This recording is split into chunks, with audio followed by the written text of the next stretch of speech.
बिस्मिल्लाहिर्रहमानिर्रहीम इय्याका नअबुदु व इय्याका नस्तईन व तुइज़्ज़ु मन तशाअ व तुज़िल्लु मन तशाअ। सारी इज़्ज़तें, सारी तारीफ़ें, सारी किबरियाई मेरे अल्लाह की के लिए है और वो जिसे चाहे इज़्ज़त दे और जिसे चाहे ज़िल्लत दे।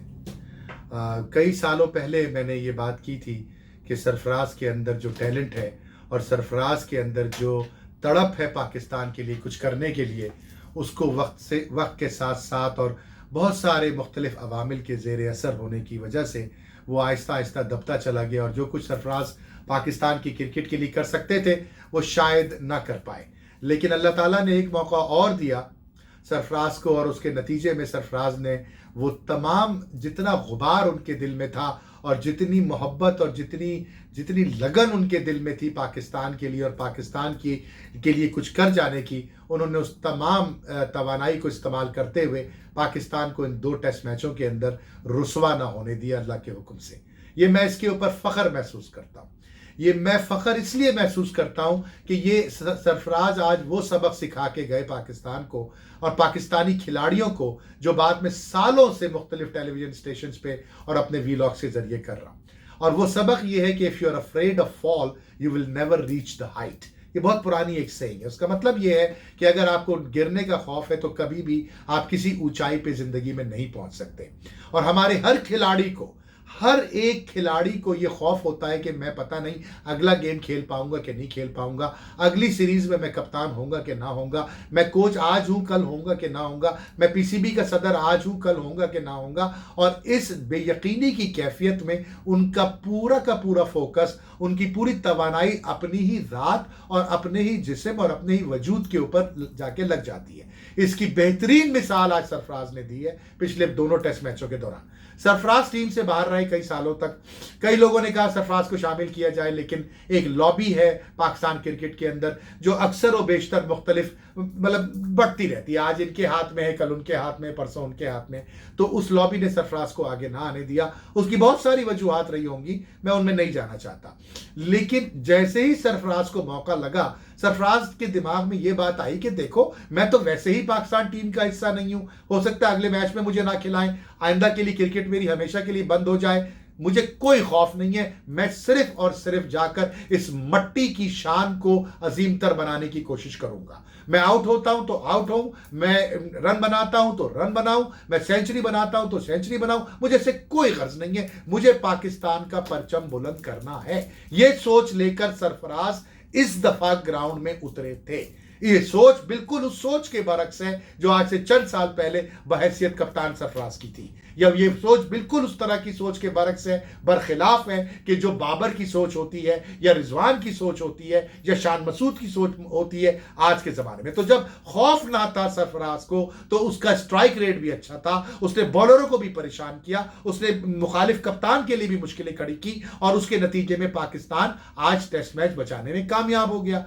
ये कॉन्फिडेंस अगर हम अपने खिलाड़ियों को दे दें कि तुम इस टीम का हिस्सा रहोगे क्योंकि तुम्हारे अंदर सलाहियत है, फॉर्म आने जाने वाली चीज है, क्लास परमानेंट होती है, ये बात समझने की है। क्रिकेट के अंदर फॉर्म आने जाने वाली चीज है, क्लास होनी चाहिए, टेम्परमेंट होना चाहिए और सबसे बढ़कर मुल्क का झंडा सामने होना चाहिए।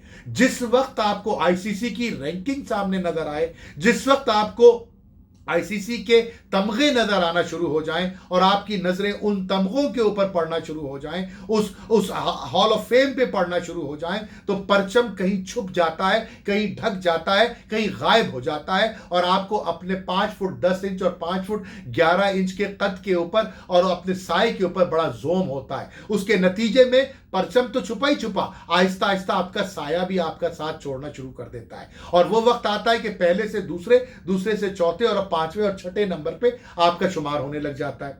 ये बात बहुत गहरी है, समझने की जरूरत है। यही कुछ पिछले कप्तानों के साथ भी हुआ है, समझने की जरूरत है। सरफराज ने मैच नहीं जितवाया आज, 35-40 रन रहते थे, 3 विकेटें हाथ में थी, सरफराज चाहते तो गेम जीत सकते थे हम, लेकिन किस्मत ने साथ ना दिया। लेकिन वो वहां तक जरूर ले आए कि पाकिस्तान ये गेम ना हारा। फिर मैं तारीफ करूंगा नसीम शाह की। नसीम शाह को हमेशा अंडर एस्टिमेट किया गया। बहुत अजीब सी बात मैं कर रहा हूं, चाहे वो अफगानिस्तान का एशिया कप का गेम हो, चाहे वो आज का गेम हो, अगर नसीम शाह 11वें नंबर के खिलाड़ी की तरह खेलते तो आज पाकिस्तान ये गेम हार चुका होता।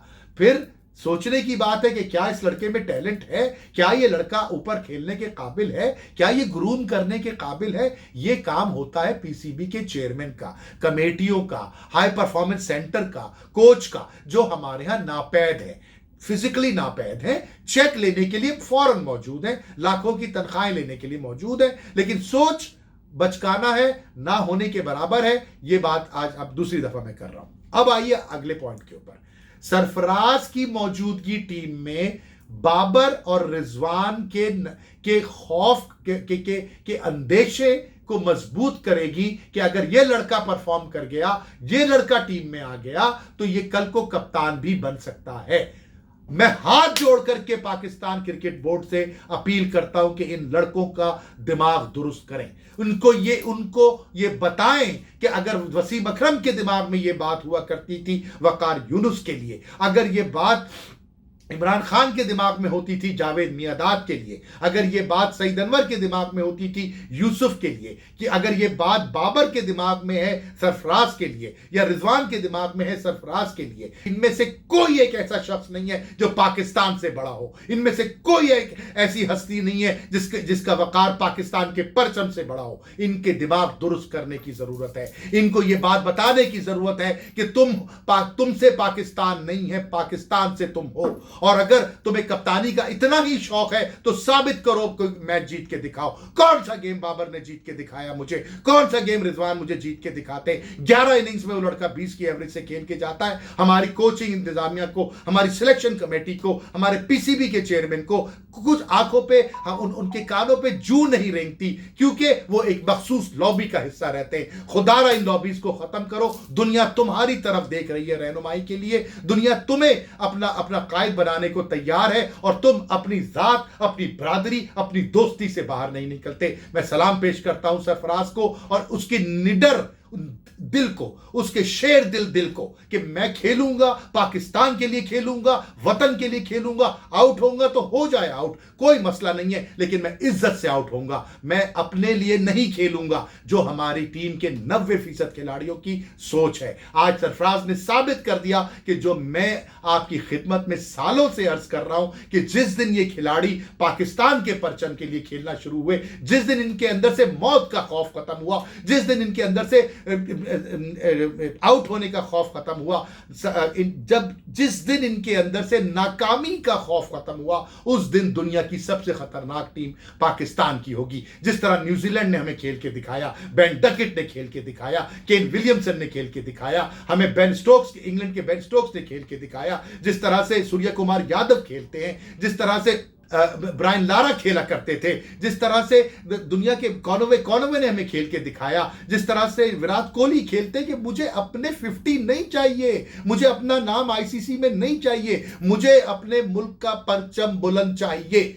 ये सोच हमारी करंट इंतजामिया, करंट कप्तान, current team, current dugout, current dressing room से गायब होके रह गई है पिछले चंद सालों में। उसमें सब बराबर के शरीक है और आज सबको गलत करार दे दिया सरफराज ने, क्योंकि उसको खौफ न था मरने का, उसको खौफ न था नाकामी का। उसने अपने बल्ले से बोल करके पूरी दुनिया का मुंह खामोश कर दिया। इसने मैच नहीं जीता, लेकिन पाकिस्तान को हारने भी ना दिया। ये है वो सरफराज जिसके लिए पूरा पाकिस्तान एक तरफ और चंद जिम्मेदारान क्रिकेट जो अरबाब इख्तियार एक तरफ। पाकिस्तान जिंदाबाद।